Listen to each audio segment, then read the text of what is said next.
हम लोगों के जीवन में कोई ऐसा मोड़ आता है जहाँ पे आपको लगता है कि कोई अदृश्य सहयोगी मिले, चाहे वो गुरु हो, चाहे वो ईश्वर हो। चाहते हैं या नहीं? चाहते हैं। देखिए, यहाँ पर बिना शुल्क का कुछ भी नहीं मिलता।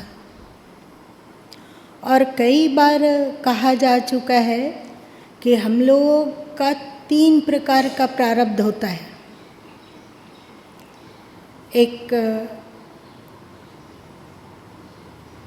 बिल्कुल लोअर प्रारब्ध, ये एक होता है मध्यम प्रारब्ध, और एक होता है जो उच्च प्रारब्ध होता है। मतलब एक भारी भरकम प्रारब्ध होता है, उसको मिटाया नहीं जा सकता है। जो कहा गया कि कर्म गति टारे नाही टरे, कहा गया ना। और अवश्य में भुक्तव्यम कृत कर्म शुभाशुभ, जो भी हमारा कर्म है शुभ अथवा अशुभ, वो हमें भोगना ही पड़ता है। तो ये हुआ बहुत ही हैवी वाला प्रारब्ध। ये हो गया अकाट्य प्रारब्ध, इसको बदला नहीं जा सकता है। तो वहाँ कुछ उपाय नहीं है, चाहे कुछ भी आप कर लीजिए वो प्रारब्ध नहीं कटता है। एक होता है लोअर, मतलब निम्न प्रारब्ध। आपके जीवन में परेशानियां हैं, प्रतिकूलताएं हैं, अथवा और कोई समस्याएं हैं, तो आप जो दैनिक पाठ करते हैं, दैनिक पाठ करते हैं, दैनिक सुमिरन करते हैं, अथवा दैनिक रूप से आप सत्संग में आ पाते हैं, अथवा और इसी तरह का जो भी शुभ कार्य करते जाते हैं, कुछ ध्यान कर लेते हैं, कुछ आध्यात्मिक ग्रंथों का स्वाध्याय कर लेते हैं, तो जो छोटा मोटा प्रारब्ध है ना, वो अपने आप कटते रहता है। आप देखोगे, इस बात को थोड़ा ध्यान दोगे तो जो दैनिक रूप से नित्य प्रतिदिन पाठ कर रहे हैं, नित्य प्रतिदिन एक निश्चित संख्या तक सुमिरन कर रहे हैं, तो उनके जीवन में कुछ तरक्की का अनुभव होता है ना। और एक और बात है कि किसी के किस्मत में बिल्कुल ही गरीबी लिखी हुई हो और वो व्यक्ति नित्य प्रतिदिन अपना जो भी दैनिक भजन ध्यान है उसको करता है, और साथ साथ में जो भी गुरुद्वारे का सेवा है अथवा सदगुरु की सेवा है उसमें भी सम्मिलित होता है, तो उसका जो सामान्य प्रारब्ध है वो अपने आप कटता जाता है। मध्यम प्रारब्ध मतलब हमारे किस्मत का जो कुलेख है, कुलेख मतलब कठिन लेख, वो कैसे मिटेगा?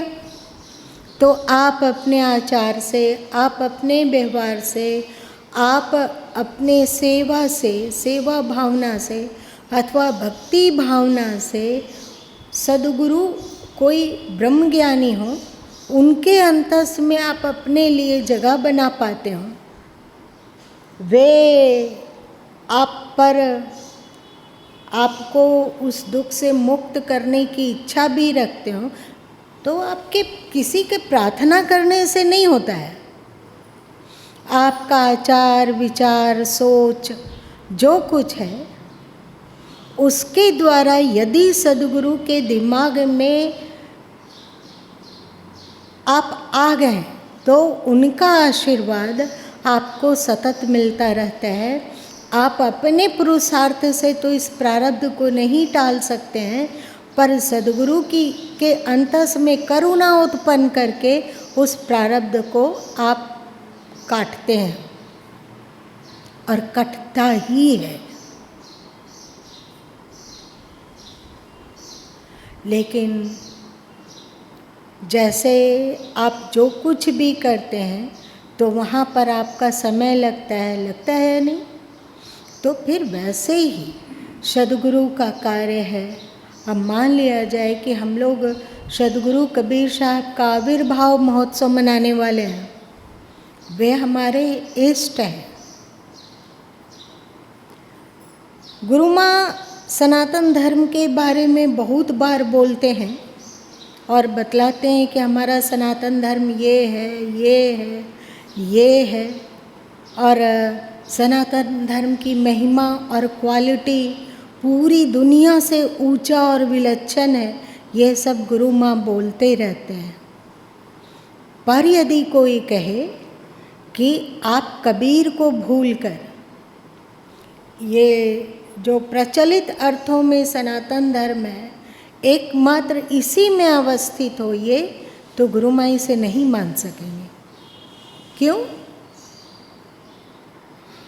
कई बार आप लोगों को गुरु माँ ने बताया है कि बचपन में गुरु माँ भगवान नारायण के प्रति भक्ति करने पर विश्वास रखते थे।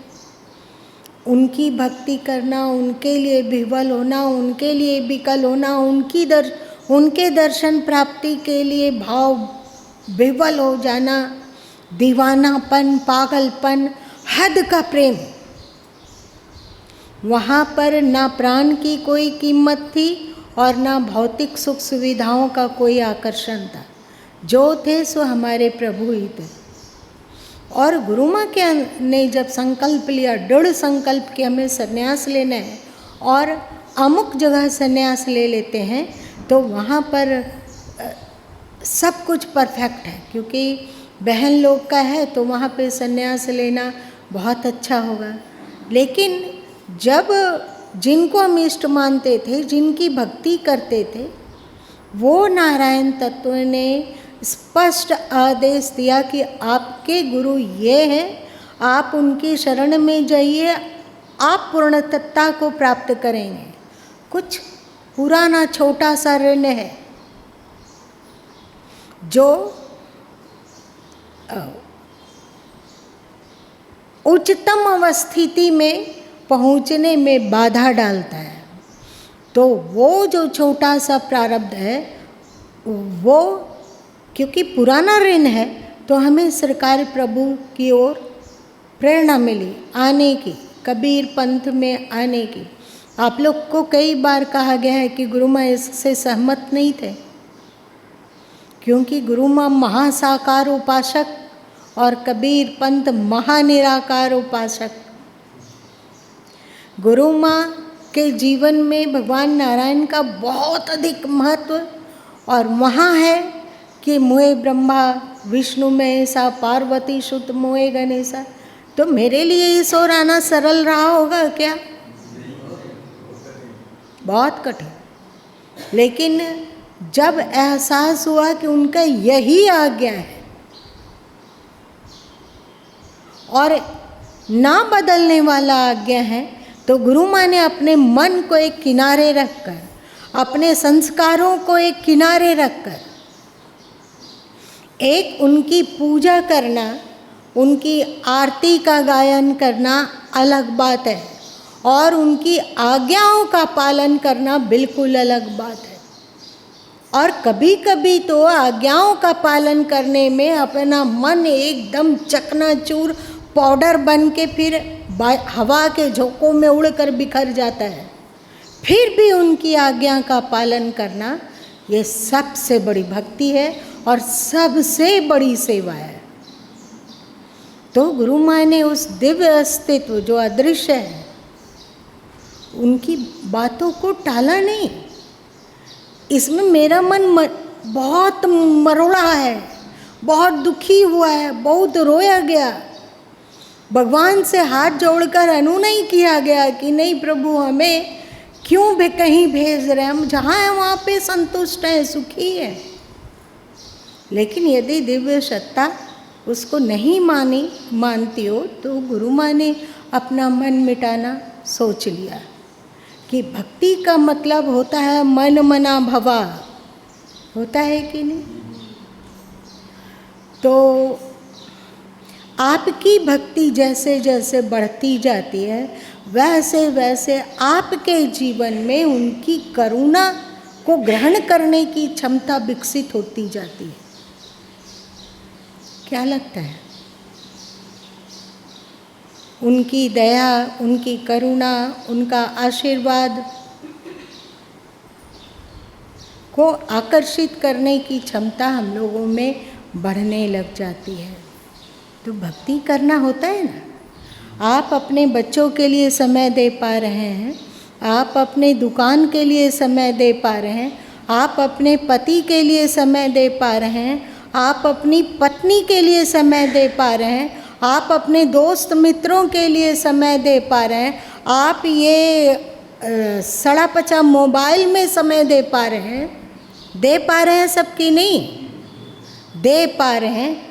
आपका कीमती समय, अभी 1 घंटा 2 घंटा भी आपको यदि समय हो कि इस समय सेवा करना है तो आपको तो तरंगन दिख जाता है, पर मोबाइल में दिमाग बाजी करना और पागलों की तरह उसी में डूबकर अपना बहुत ज़्यादा समय को नष्ट कर देना, कर पाते हैं कि नहीं?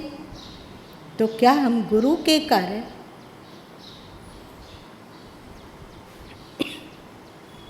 गुरु के कार्य, गुरु की प्रसन्नता, गुरु की आज्ञा, गुरु की भक्ति में कुछ दिन भी समय नहीं दे सकते हैं। और गिरडी वाले लोग को तो ये बड़ा सौभाग्य की बात है। अथवा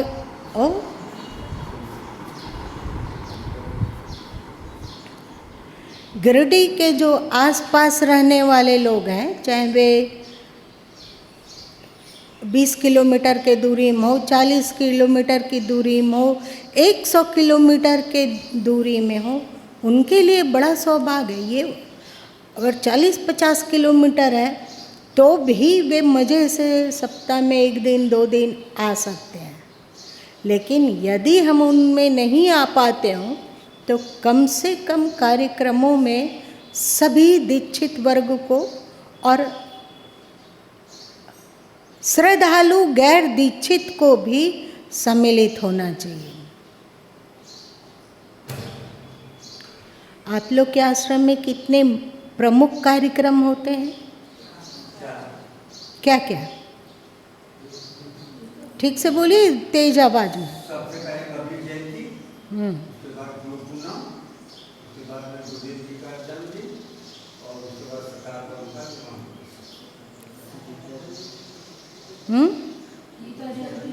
हम लोग का ये गीता जयंती ठुकठी के आसपास में हम लोग का 3 कार्यक्रम प्रमुख है। एक निर्वाण तिथि, दूसरा सदगुरु कबीर जयंती और तीसरा गणेश चतुर्थी। 3 प्रमुख है। 3 प्रमुख में एक कबीर साहब का आविर्भाव महोत्सव 2 दिन होता है ना। बाकी निर्वाण तिथि 1 दिन होता है और गणेश चतुर्थी 1 दिन होता है।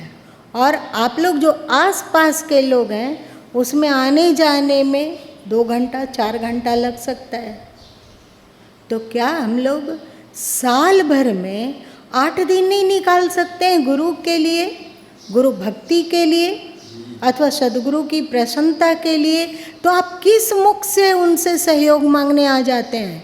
आप किस मुख से कहते हैं कि हमारे जीवन में अभी ये उतार चढ़ाव है, हमारे जीवन में ये उथल पुथल है, आप कृपा कर दीजिए, आप दया कर दीजिए? वहाँ किस मुख से आ जाते हैं? कड़वी बात है, हाँ, सच बात है। आपके जीवन में कोई भी दिक्कत आती है तो सबसे पहला काम करना चाहते हैं कि नहीं, पहले गुरु माँ के पास इन सब बातों को पहुँचाया जाए। होता है ना, गुरु माँ के पास इन बातों को पहुँचाया जाए। कभी आप स्वयं आते हो या और कुछ करते हो अथवा फ़ोन करते हो अथवा 2 बार 4 बार बोलते हो, उनका क्या सुझाव है, वे क्या बोलते हैं? उनकी कृपा हो, उनकी करुणा हो। तो क्या दीक्षा लेने मात्र से आप पात्र हो गए? आप न स्वाध्याय कर पा रहे हैं, ना पाठ कर पा रहे हैं, ना सुमिरन कर पा रहे हैं, और ना ही उनके दिव्य कार्यक्रमों में सम्मिलित हो पा रहे हैं, तो आप बताइए कि आपको वो अदृश्य सत्ता का आशीर्वाद कितना मिलेगा? क्या?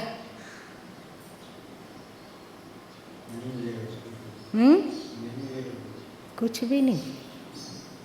तो इसीलिए आप अपने जीवन में सार्थक रूपांतरण चाहते हैं तो कोशिश कीजिए, खास करके गिरिडीह के आसपास के लोग, कि उन कार्यक्रम में सम्मिलित हो और जो भी सेवा होता हो। देखिए, बाहर से यदि 2000 लोग आ जाते हों, लेकिन उन्हें कबीर आश्रम का उतना अंदरूनी जान पहचान नहीं है, वे संभाल नहीं पाएंगे यहाँ की सेवा। उसे तो गिरिडीह और गिरिडीह के आसपास लोग को ही संभालना होता है, क्योंकि वे भली भांति परिचित हैं। तो जो भी सेवा बन पड़े, अलग अलग लोग अलग अलग सेवा की जिम्मेवारी लें और उस सेवा में दच्चित होकर डूबे। कोशिश किया जाएगा कि ये 25 तारीख का मतलब चुनाव समाप्त होता हो तो कोई चीज़ जल्दी ही कोई सेवा पर कुछ ज्ञान सूत्र में लिखा जाए। गुरु माँ कोशिश करेंगे। सेवा अनमोल है, तभी ना श्री कृष्ण युधिष्ठिर के यज्ञ में सेवा क्या लेना स्वीकार किए? आगत लोगों का पैर धोना। पहले लोगों का यही होता था कि जितने भी लोग आते थे तो उनका सम्मान, उनका आदर देने के लिए उनके चरणों को धोया जाता था। तो श्री कृष्ण ने ये स्वीकार किया, और साथ साथ में जूठे पत्तल उठाना। तो हम लोग कृष्ण से ज़्यादा, क्या इसको कहेंगे, हम लोग के पास ज़्यादा सम्मान इज्जत, लोग क्या कहेगा? कह रहे देखो देखो देखो, वो अमुक सेठ जी वहाँ पर ना झाड़ू लगा रहे थे। तो आप कृष्ण जी से ज़्यादा सुपर हो गए, ज़्यादा धनी हो गए हैं, अथवा ज़्यादा पढ़े लिखे हो गए हैं, ज़्यादा बुद्धिमान हो गए हैं कि आपको सेवा करने में, इतना सेवा करने में लगने लगता है। लोग क्या कहेंगे? लोग क्या कहेंगे? तो सरकार प्रभु एक बात हमेशा कहा करते थे कि जैसी तेरी फाफड़ खोदो तैसी हींग हमारी है। इसका मतलब था कि एक किसान था, वो हींग खरीदने के लिए किसी दुकान में गया, तो फिर बोला कि हमें 1 ग्राम हींग चाहिए। तो उसको मोड़ के दुकानदार देने लगा और कहा कि इसका इतना होता है, आप भुगतान कर दीजिए। तो वो हींग लिया और फिर अपना शरीर को रगड़ रगड़ के, शायद उस समय गर्मी ज़्यादा होती होगी, रगड़ने पर एक अजीब तरह का पिल्लू पिपरी बन जाता है।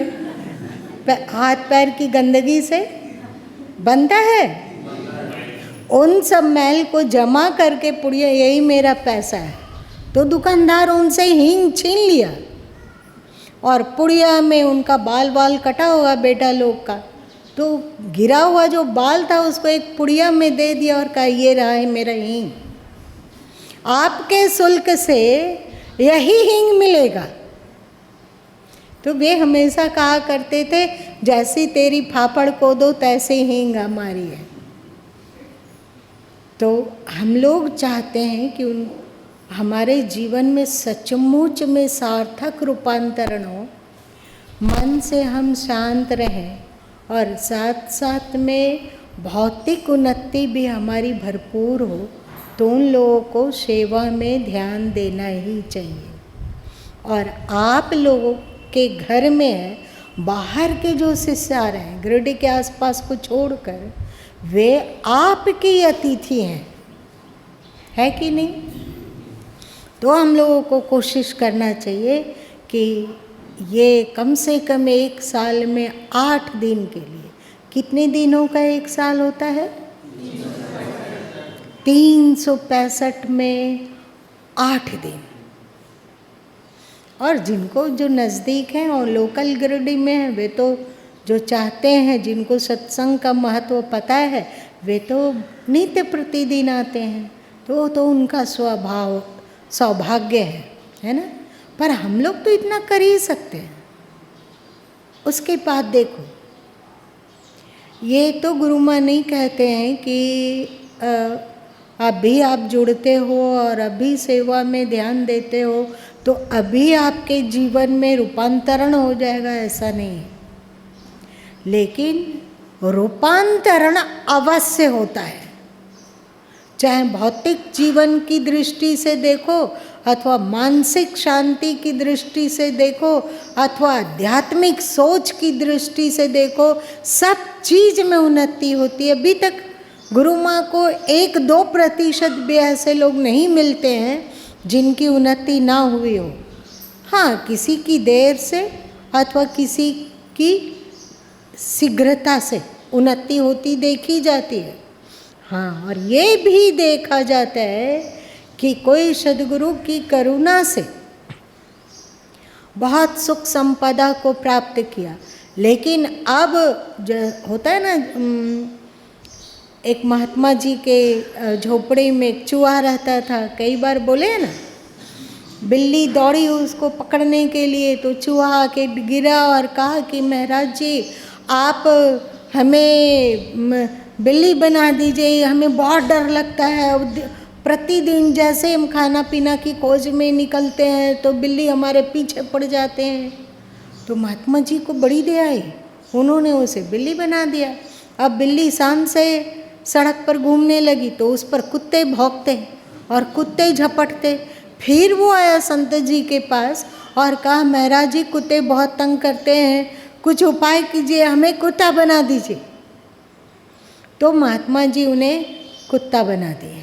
अब वो सोचा कि हम तो एकदम तिस्मार खां हो गए, एक अकड़ के चलता सड़क पर बाजार में, कि अब हमको कौन सता सकता है। एक दिन टहलते टहलते अपनी अकड़ में पहुंच गया जंगल में, और जंगल में पहुंचा तो उसे देखकर बाघ गुर्राया।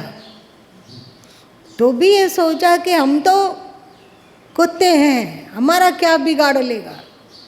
तो उसकी बाघ को अनदेखी करके वो और आगे बढ़ा, तो अब की बाघ गुर्राया नहीं, उस पर झपटा और कुत्ता डर के मारे भागा वहाँ से। भागते भागते फिर संत जी के पास आ गया और कहा, महाराज जी, आपने बहुत अच्छा किया कि आपने मुझे चूहा से बिल्ली बना दिया, बिल्ली से फिर कुत्ता बना दिया, लेकिन ये बाघ और ये शेर और जंगली भेड़िए हमें बहुत तंग करते हैं, हमें बहुत डराते हैं। हम आपकी शरण में हैं, हम ऐसा कर दीजिए कि हमें कोई डरा ना पाए। तो महात्मा जी कृपा करके उनको शेर बना दिया। अब तो कोई डराने वाला नहीं है। शेर जंगल में रहता, एकदम कहा जाता है जंगल का राजा कौन? शेर है, शेर है। तो सोचा कि हम तो जंगल के राजा हैं, तो घूमता, जहाँ मिलता कोई शिकार उसको पकड़ता और खाता और खुश था।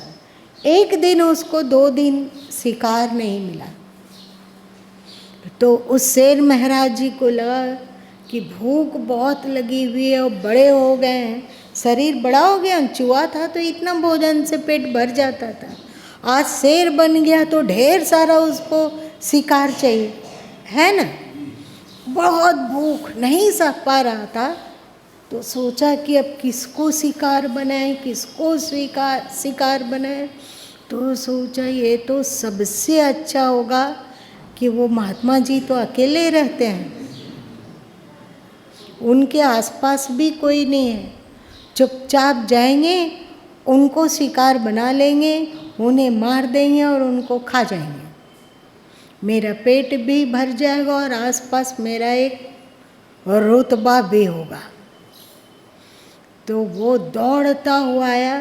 महात्मा जी का वैसे भी झोपड़ी थी थोड़ा शहर से दूर, तो वहाँ जाके पहले गुरे रहा। महात्मा जी आँख खोले, वे कुछ समझ पाते इसके पहले ही वो जो शेर महोदय हैं वो महात्मा जी पर छलांग लगाया और दहाड़ता हुआ एकदम क्रूर गर्जना। तो महात्मा जी क्या किए, कहे पुनः मुझको भवा, फिर से चूहा हो जाओ। और वो फिर से चूहा हो गया।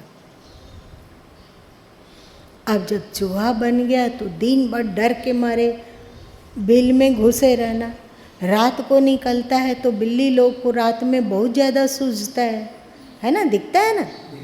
और दिन को निकलता है तो भी बिल्ली लोग आसपास घूमते रहते हैं। बिल, उसके बिल के बाहर में भी बहुत सारे बिल्ली लोग बैठ के उसका इंतज़ार करते हैं। आप लोगों ने देखा है। अब वो बेचारा करे क्या। फिर महात्मा जी के चरण में आया और गिरा और कहा, हमसे गलती हो गई, हमें क्षमा कर दीजिए, हमें फिर से हमारा पुराना रूप दे दीजिए, शेर वाला। सदगुरु जो थे, जो संत थे, वे दृष्टि फेर लिए। फिर क्या हुआ, फिर वो चूहा का चूहा ही जिंदगी भर, जब तक मर नहीं गया तब तक चूहा का ही चूहा रहा। और मरने के बाद भी उसकी दुर्गति निश्चित है। क्यों? क्योंकि जिस गुरु से वो शेर तक बन गया, पहुंचा वहां पे, उसी गुरु से द्रोह करता है। तो इस पाप के कारण पक्का है कि उसकी बड़ी दुर्गति होने वाली है आने वाले जन्मों में भी। तो ऐसे लोगों को जो चाहे भक्ति करते थे तब उनकी बहुत तरह की उन्नति थी। जब दुर्भावना करते हैं तो धीरे धीरे करके उनके यहाँ की जो भी शांति है, सुख है, समृद्धि है, उसका क्षरण होता है। और फिर आप चाहेंगे कि गुरु के पास जाएं और उनसे लाभ ले सकें, ये बहुत कठिन है। वैसे सदगुरु सत्ता बहुत दयालु है, पर ईश्वर ऐसे लोगों को दंड देते ही देते हैं। आप लोग पढ़े होंगे रामचरितमानस में, लोमस ऋषि के काकभुसुंडी जी शिष्य, याद आई? उस समय काकभुसुंडी जी मनुष्य के रूप में थे और उनके शिष्य थे।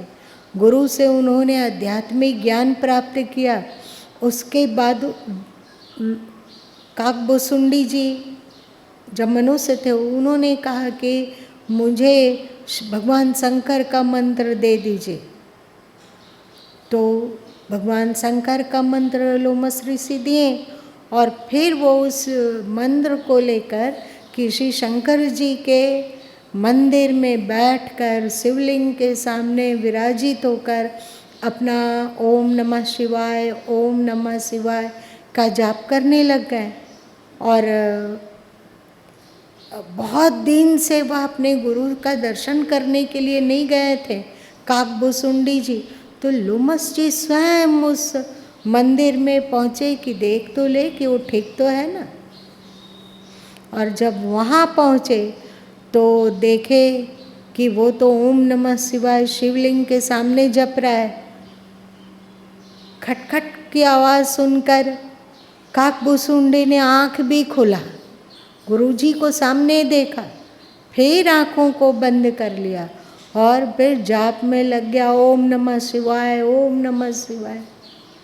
गुरुजी ने मन ही मन सोचा कि प्रभु ये नहीं जानता है कि ये क्या कर रहा है, इसे क्षमा करिएगा।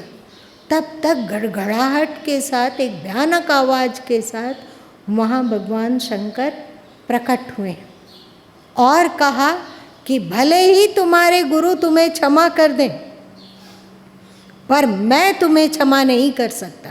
दुष्ट, तो अजगर की तरह पड़ा रहा, जा तू अजगर होगा।